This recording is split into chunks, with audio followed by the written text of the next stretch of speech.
In the land of Uz lived Job, a man known for two things, his wealth and his faith. His flocks covered the hillsides like waves of white wool, thousands of sheep grazing in the morning sun. Long lines of camels carried spices, grain, and goods along the dusty trade roads. Oxen plowed the best fields, and donkeys trotted under heavy baskets of produce bound for the markets.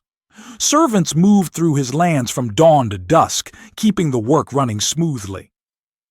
But the heart of Job's home was not in the fields, it was in his family. 7 sons, 3 daughters, each strong, healthy, and well provided for. To anyone looking in from the outside, the house of Job seemed like the very picture of blessing. Yet Job's real strength was not his wealth, it was his devotion to God. He feared the Lord and avoided evil. He lived with the constant awareness that blessings could be lost, but faith could not be stolen unless it was surrendered. Every time his children gathered for a feast, Job rose early the next morning. The servants would lead 10 animals to the altar, 1 for each child. He would place his hand gently on the head of each sacrifice, his voice low but firm. Perhaps they cursed God in their hearts, he would say. Better to stand before God with nothing hidden. Hiram, his trusted servant, once asked, "My Lord, you believe your children would speak against God?" Job shook his head. "I believe they love him. But joy can make a heart careless. I'd rather bring it before the Lord and know it's covered." But far beyond the borders of Uz, in the throne room of heaven, a very different conversation was taking place. The angels came before the Lord to present themselves, and among them was one whose presence was heavy. Satan, the accuser. The Lord's voice was calm. "Where have you come from?" "From roaming the earth," Satan replied, his tone almost casual, "from walking back and forth across it. I've seen many men who claim to honor you, but I've learned their loyalty only runs as deep as their blessings." The Lord's gaze was steady. "Have you considered my servant Job?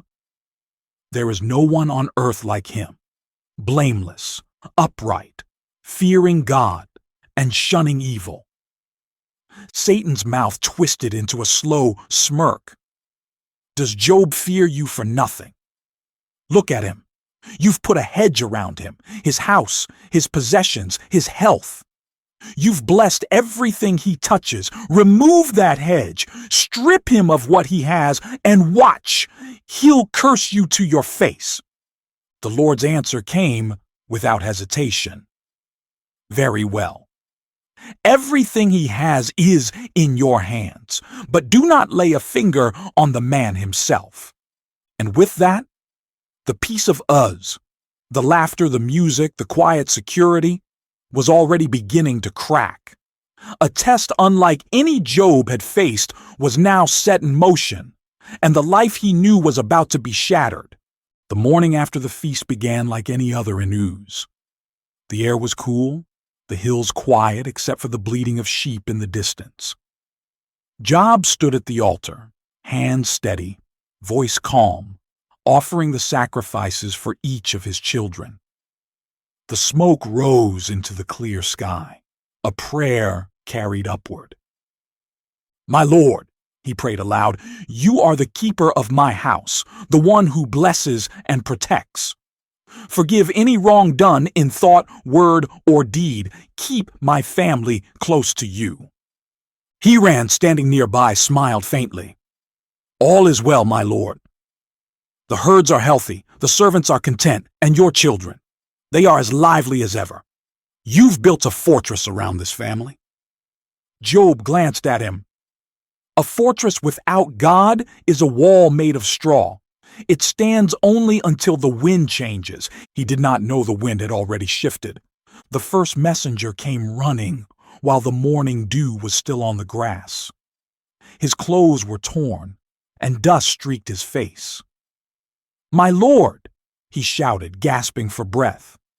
We were plowing with the oxen and feeding the donkeys nearby when the Sabaeans attacked. They struck down the servants and took the animals. I alone escaped to tell you."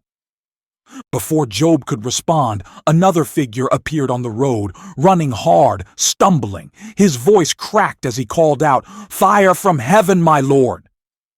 It fell and burned up the sheep and the servants, every one of them gone. I alone escaped to tell you.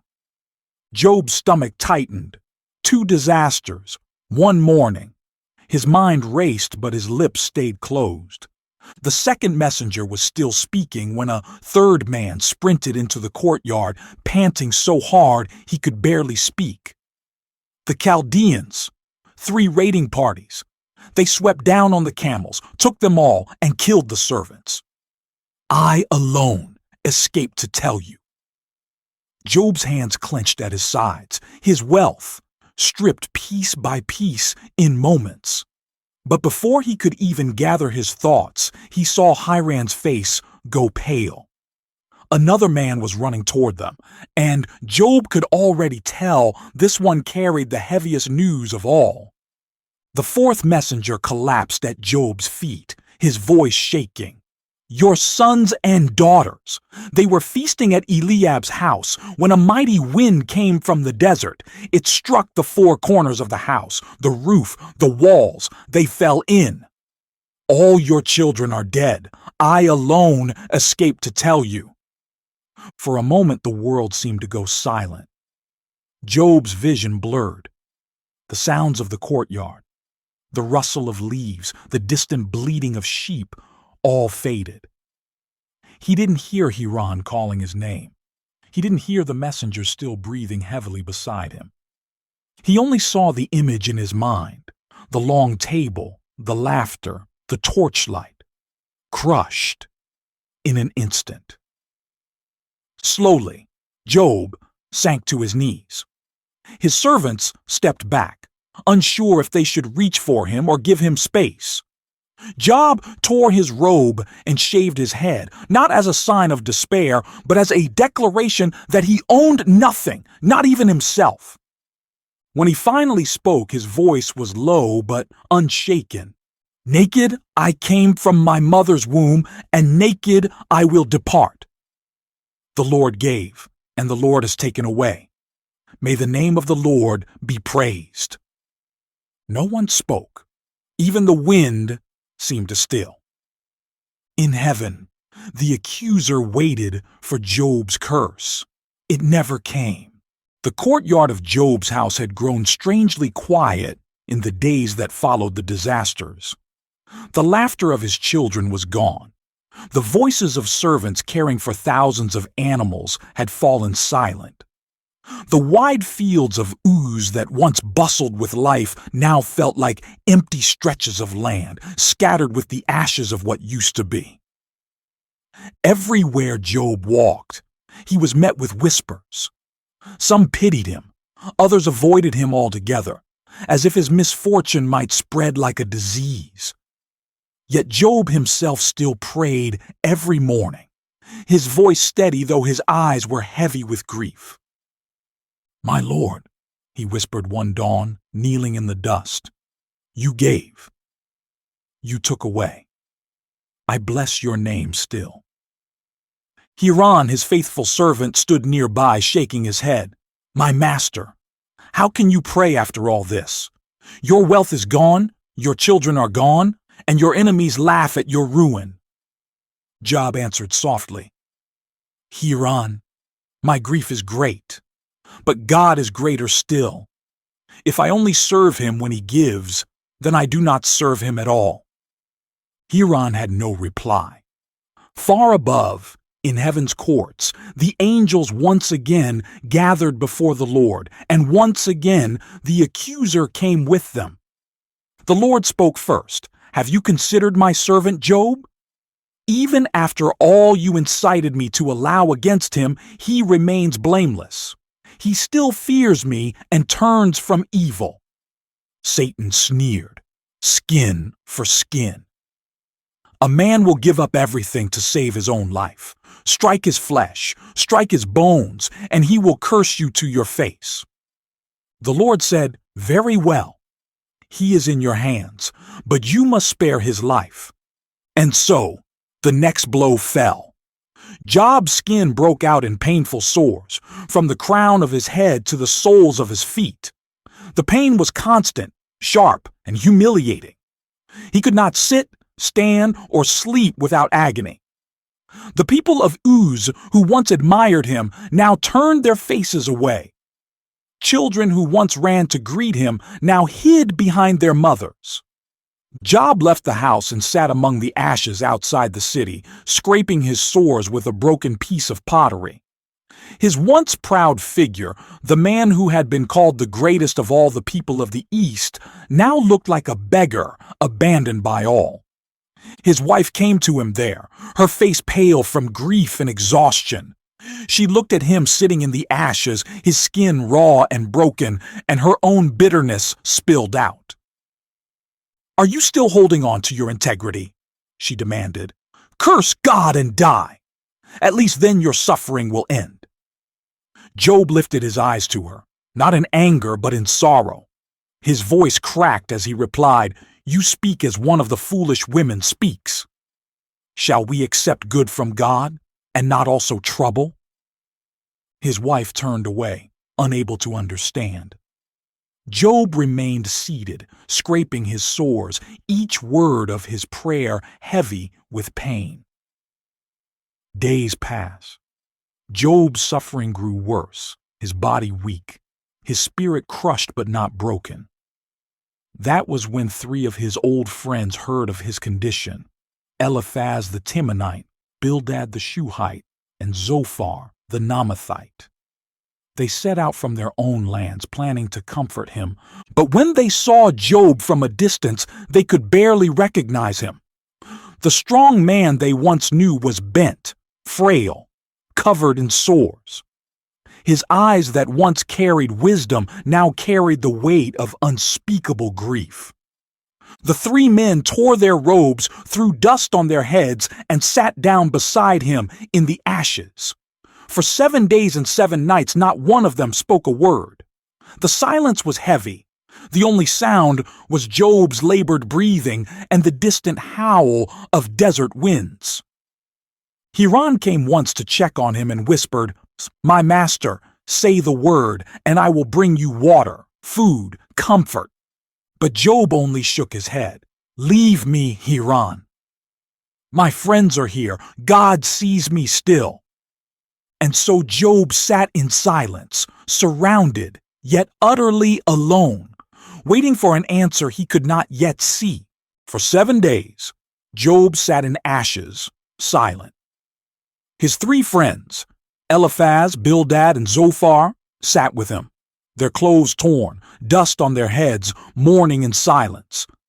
The quiet stretched so long that even the birds seemed hushed, as if creation itself held its breath. Finally, Job spoke. His voice cracked like dry ground. "May the day of my birth perish," he said. "Why was I ever born? Why did knees receive me, or breasts that I might be nursed? If I had died at birth, I would be at rest. But now I sit here, full of misery. The very thing I feared has come upon me. My days have no peace, only trouble." His words stunned his friends. Eliphaz was the first to answer. He leaned forward, his eyes narrowing. "Job, you've counseled many. You've strengthened weary hands, but now trouble comes to you and you faint. Shouldn't your piety give you confidence? Who has ever been innocent and perished? Who has ever been upright and destroyed? I've seen it myself. Those who plow evil reap trouble. Perhaps, my friend, you must search your heart. Maybe this suffering is not without cause." Job's face twisted in anguish. "Eliphaz, do you call this comfort? I've lost my children, my wealth, my health. And you accuse me of sin? Show me my offense. Point it out if you can. My grief is heavier than the sand of the sea. Don't add to my pain with empty words." Bildad the Shuhite spoke next, his voice sharp. Are you calling us liars, Job? Listen, if your children sinned against God, He gave them over to the penalty of their sin. But if you seek God earnestly, He will restore you. Surely He does not reject the blameless man. If He's done this, then He has reason. Job slammed his pottery shard into the ashes. My children are gone, Bildad. Don't speak of them as if they deserve death. They were feasting together in joy when the wind crushed them. Do you think I don't cry out to God day and night? I have. Yet He gives me no answer. Am I less than a servant that He should ignore me? The third friend, Zophar the Naamathite, raised his voice, harsher than the others. Enough, Job! Should your idle talk go unanswered? You claim to be pure, yet I say God should punish you less than you deserve. If only He would open His mouth and tell you the hidden things. Surely some great sin is in your life, or else this suffering would not cling to you. Job looked at all three men, his eyes hollow but fierce. You are miserable comforters, every one of you. If I were in your place, I would speak words of compassion. I would strengthen you, not tear you down, but instead, you sharpen your tongues against me. I have cried out, yet God remains silent. If this is His hand, what can I do? I will say it plainly. He crushes me without cause. The friends shifted uncomfortably. None expected Job to speak against God so openly, but Job was not finished. I long for a mediator between God and me, Job continued, lifting his tear-streaked face toward the heavens. Someone who could lay his hand on us both, someone who could argue my case before Him. For I know this. My Redeemer lives, and in the end He will stand on the earth. Even if my flesh is destroyed, I will see God with my own eyes. A silence fell again. The friends looked at one another, their arguments caught in their throats. They came to comfort Job, but had instead turned into his accusers. Job, broken and bruised, held on to one fragile thread, a hope that somewhere, somehow, his suffering had meaning and that God had not abandoned him forever. But the debate was far from over. The air around the ash heap felt heavy. Job sat hunched over, his skin raw, his eyes sunken. His three friends circled him like judges at a trial, their words sharper with each round. Eliphaz leaned forward again. Job, listen. Consider, who being innocent has ever been punished like this? Look at the world. Suffering does not come from nowhere. Surely God is correcting you. Job shook his head slowly, his voice trembling. If only my anguish could be weighed. It would outweigh the sands of the sea. The arrows of the Almighty are in me. My spirit drinks their poison. You speak of correction, but tell me, what sin have I hidden? If I had sinned, would I not know it? If I had turned away from Him, would I still call on His name? Bildad slammed his staff into the dirt. Job, you speak boldly, but think of it. God does not twist justice. If you were truly upright, He would not cast you aside. Perhaps, Job, your words are too proud. Lower yourself before Him, and maybe your fortunes will return. Job raised his voice, startling even the birds that perched on the wall nearby. Lower myself? Have I not already fallen into the dust? Do you think I do not cry out to Him? Night after night I plead. Day after day I search, yet He gives me no answer. My skin is broken, my children are gone, my wealth is ashes, and you tell me I must bow lower still? Zophar crossed his arms, his eyes cold. Your words are dangerous, Job. You speak as though God is unjust. I tell you this. If God revealed the secrets of your heart, you would find sin enough to fill these ashes. Repent before it is too late. Job stared at him with hollow eyes. You call yourselves my comforters, but your words wound me more than my swords. You speak as if you know God's mind. But let me say this, even if he slays me, yet will I hope in him. Still, I will argue my ways to his face. His friends fell silent for a moment, shocked at the boldness of his words, but Job was not finished. I wish there were someone, Job whispered, his voice cracking, someone to stand between us. A mediator. Someone who could lay his hand on both God and me. Someone who could plead my case, explain my innocence. For I know this much. My Redeemer lives, and one day he will stand on the earth. Though my body is destroyed, yet in my flesh I will see God. I myself will see him with my own eyes. How my heart yearns within me. The friends shifted uneasily, the weight of Job's words pressing against them. His hope sounded impossible, yet his conviction rang with truth they could not shake. Eliphaz broke the silence with a bitter sigh. Dreamers speak of things they cannot see. You hope for a redeemer, Job, but what you need is repentance. Job lifted his head, his face streaked with tears. No, Eliphaz. What I need is God himself to speak. Until then, I will hold to this hope, however faint, that my Redeemer will not abandon me forever. The fire of debate still burned among the friends, but Job's words left an echo none of them could silence. Somewhere beyond the silence of heaven, Job longed for a voice, a mediator, an answer that would make sense of his suffering.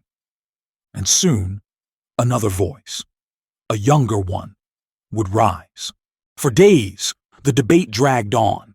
Job spoke, his friends countered, and round after round the words grew heavier, harsher, sharper. The ash heap had become a courtroom with Job on trial and his three friends pressing charges he could not disprove. Job finally slumped in silence, his sores raw, his voice gone hoarse from pleading. His friends sat back, satisfied they had spoken their wisdom. But from the edge of the gathering, another voice stirred. It was Elihu, the son of Barakal. Younger than the others, he had listened quietly, waiting for his elders to speak. His hands shook, but his eyes burned with conviction. Enough! Elihu said suddenly. All four men turned toward him. Eliphaz frowned. The young should listen, not interrupt. But Elihu stood straighter. I have listened. I held back out of respect.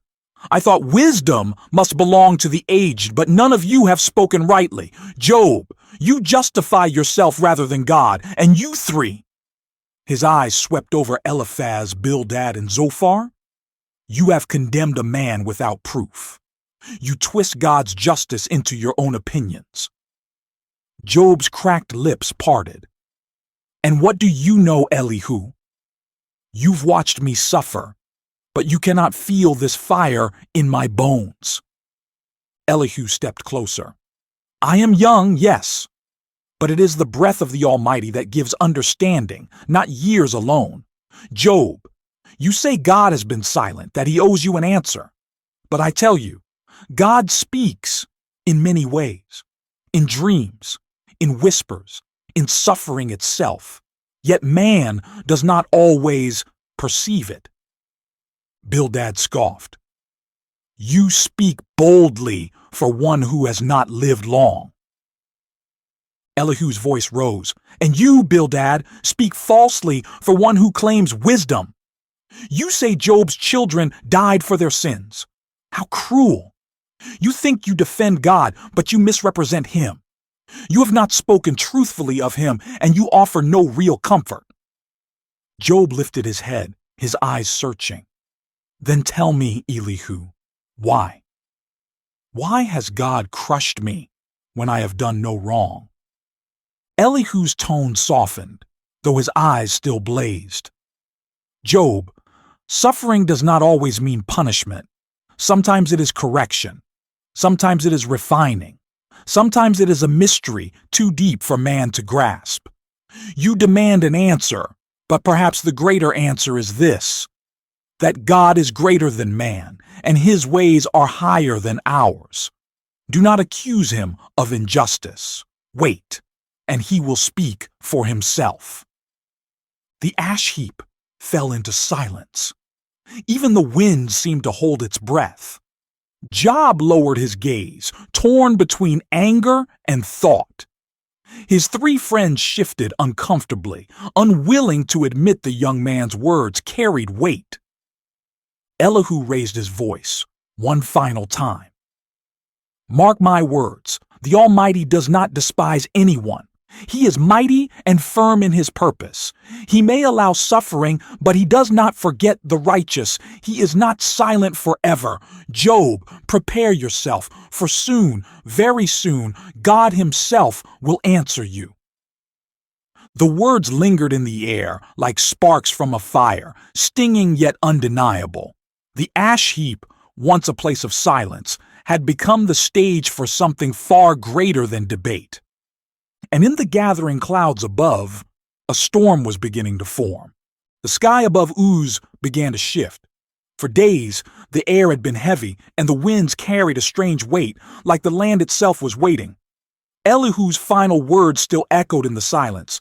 Job, prepare yourself. Soon, God himself will answer you. Then, one afternoon, the silence broke. The horizon darkened. Clouds swirled, rolling in faster than any storm Job had ever seen. Thunder cracked like a hammer striking stone. The ash heap trembled beneath him, and even his friends, bold with their words a moment ago, shrank back in fear. A whirlwind tore across the land, circling Job like a living wall of fire and wind. Out of it came a voice, deep, commanding, unstoppable. Who is this that darkens my counsel with words without knowledge? Job fell on his face in the dust, shaking. His heart pounded so hard he thought his chest might break. The voice thundered again. Brace yourself like a man. I will question you, and you will answer me. Where were you when I laid the earth's foundation? Tell me if you understand. The whirlwind roared. Lightning split the sky. Who marked off its dimensions? Who stretched a measuring line across it? On what were its footings set? Who laid its cornerstone while the morning stars sang together and all the angels shouted for joy? Job covered his head with trembling hands. His lips moved, but no sound came. Have you ever commanded the morning, the Lord continued, or shown the dawn its place? Have you entered the storehouses of snow or seen the storehouses of hail? Can you bind the chains of the Pleiades? Can you loosen Orion's belt? Each question hit like a wave, pounding Job lower into the dust. His friends stared, wide-eyed, too terrified to speak.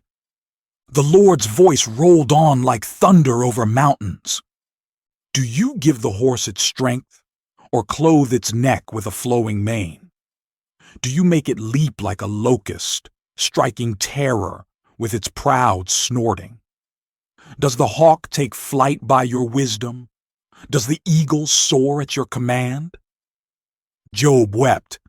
His sores still burned, his body still ached, but all of that seemed small compared to the weight of God's presence.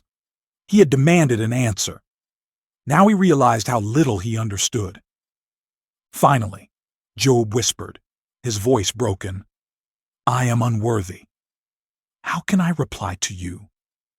I put my hand over my mouth. I spoke once, but I will not answer again. But the Lord was not finished. Brace yourself like a man. I will question you, and you will answer me. Will you discredit my justice? Will you condemn me to justify yourself? If you have an arm like God's, then clothe yourself with glory and splendor. Unleash the fury of your wrath. Humble every proud man. Crush the wicked where they stand. Then I will admit that your own right hand can save you." The storm swirled lower, closer, like it would swallow Job whole. The ground quaked beneath him. Job could barely breathe. "Look at Behemoth, which I made along with you," the Lord thundered. "It eats grass like an ox. Its bones are tubes of bronze, its limbs like rods of iron. Can anyone capture it by the eyes or trap it with a snare? Look at Leviathan. Can you pull in Leviathan with a fishhook? Will it beg you for mercy? No man dares to stir it. Who then is able to stand against me?" The whirlwind slowed, but the voice carried its full weight. "Everything under heaven belongs to me." Job pressed his face to the ground, tears soaking the ashes. His voice barely carried above the wind. "I know that you can do all things. No purpose of yours can be stopped. Surely I spoke of things I did not understand, things too wonderful for me to know. My ears had heard of you, but now my eyes have seen you. Therefore I despise myself and repent in dust and ashes." As Job's words faded, the whirlwind stilled. The sky cleared. The storm that had shaken the land fell silent. And in that silence, Job's heart beat with something he had not felt since the day the disasters began: peace. The storm had passed, but the silence that followed carried more weight than thunder. Job sat trembling in the ashes, his skin scarred, his clothes torn, his voice weak from weeping.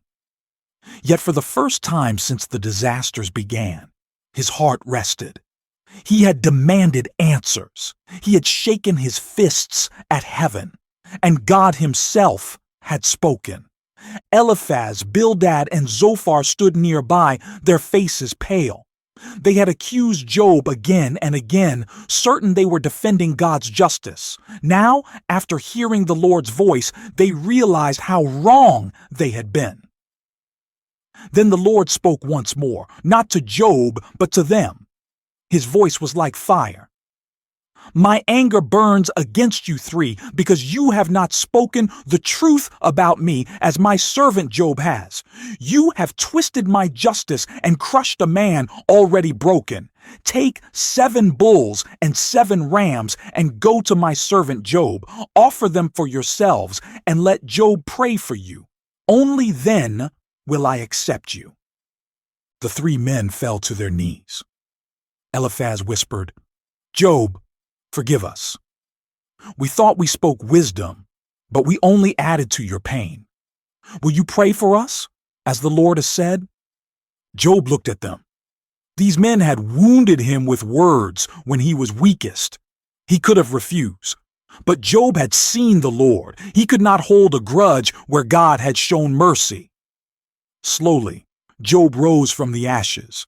His body still ached, but his voice carried new strength. "Bring the offerings," he said. "I will pray for you." And he did.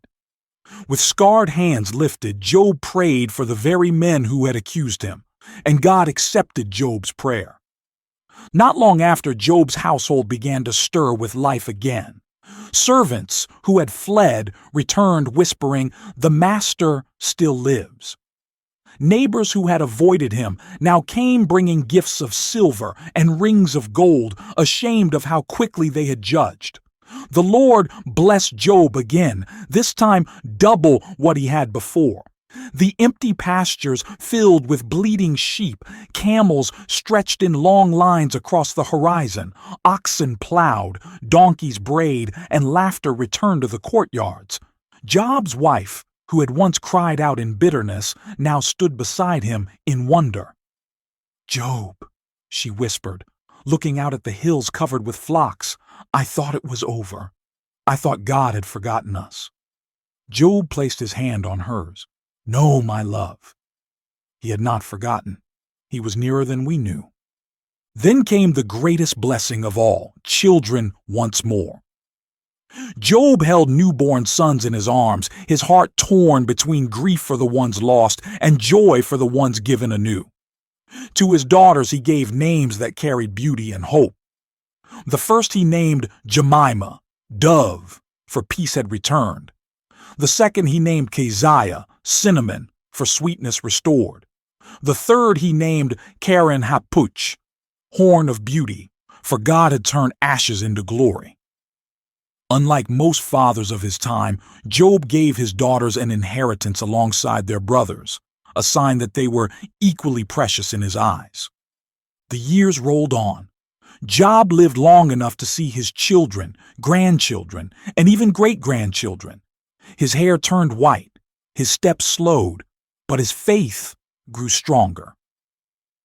One evening, as the sun set over the hills of Uz, Job sat surrounded by family. Children laughed in the courtyard, grandchildren played at his feet, and the smell of bread filled the air. His eldest grandson tugged at his sleeve.